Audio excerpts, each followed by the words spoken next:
Doing the 360 defense requires you keep your body in motion at all times, using your arms to defend different angles of attack. The key is keeping your arms at an oblique angle with your hands open and straight so that you don't take any blows straight on. Each is deflected down the angle of your forearm, which reduces its impact.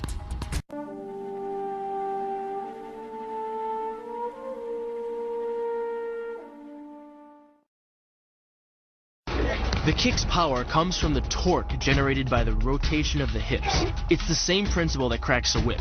Turning the hips just a few degrees forces the foot to travel a much greater distance and creates a lot of speed as it does. The longer the leg and quicker the rotation, the faster the kick. And unlike karate, Muay Thai fighters are also taught to strike with the hard bone of the shin. A Muay Thai kick can generate roughly the same force as a baseball bat, enough to crack a rib or a leg.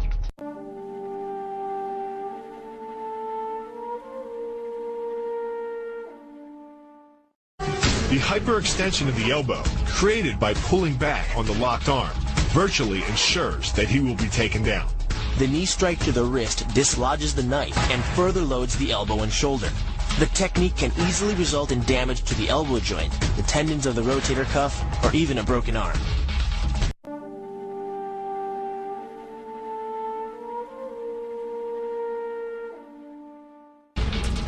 First, the opponent's arm works as a lever to optimize your control. Second, your own back serves as a pivot point for the throw.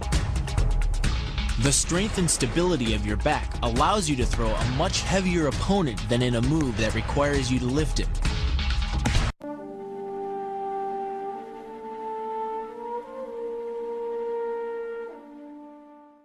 This kick is all about speed. The further the foot travels, the greater its acceleration, and the more dangerous a weapon it becomes. Powered by the muscles of the hip flexor and the quadriceps, by the time your foot reaches your opponent's throat, it's traveling nearly 40 miles per hour. That type of speed yields over 1,000 pounds of force, enough to puncture the Adam's apple and crush your windpipe.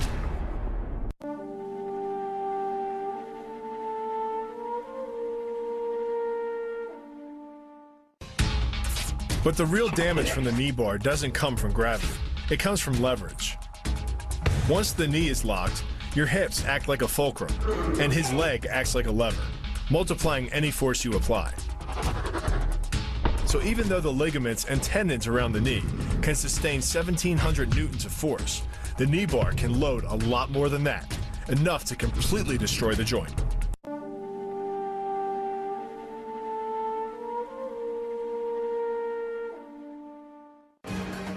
The key to the reap is to get your opponent's center of mass outside his stability zone. To do that, the Marine pushes his opponent at a location above the center of mass, while using his sweeping leg to create a tripping point, which is below his opponent's center of mass. Once the loss of stability has occurred, gravity does the work, and the damage. On the ground and on his back, your opponent is now vulnerable to any number of finishing strikes.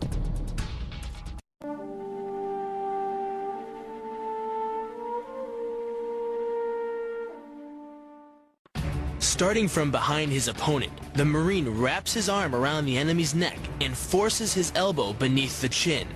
Clasping his hands behind the enemy's head, the Marine applies pressure in a vice-like movement of the forearm and bicep. Working much like a nutcracker, your forearm and biceps apply pressure to your opponent's carotid arteries. Located on either side of the trachea, these two arteries are the only way to get blood to the brain. It can take less pressure than squeezing an orange to stop the flow of blood to the arteries. And with no blood flow, the brain shuts down almost instantly. Fight over.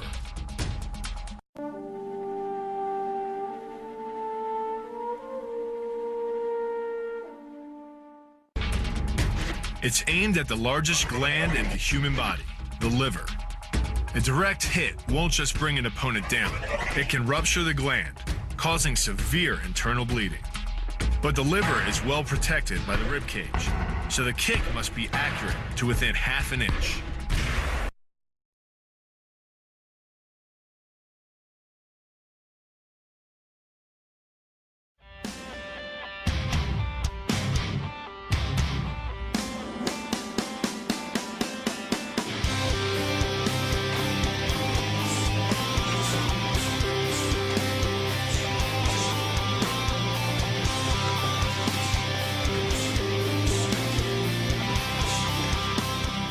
this situation, we create like a discussion with the partner. I use this for like a provocation. He attacked to me. I use the same moment for manipulation. How catch the leg, how manipulation now the body like a shield, counter the wall,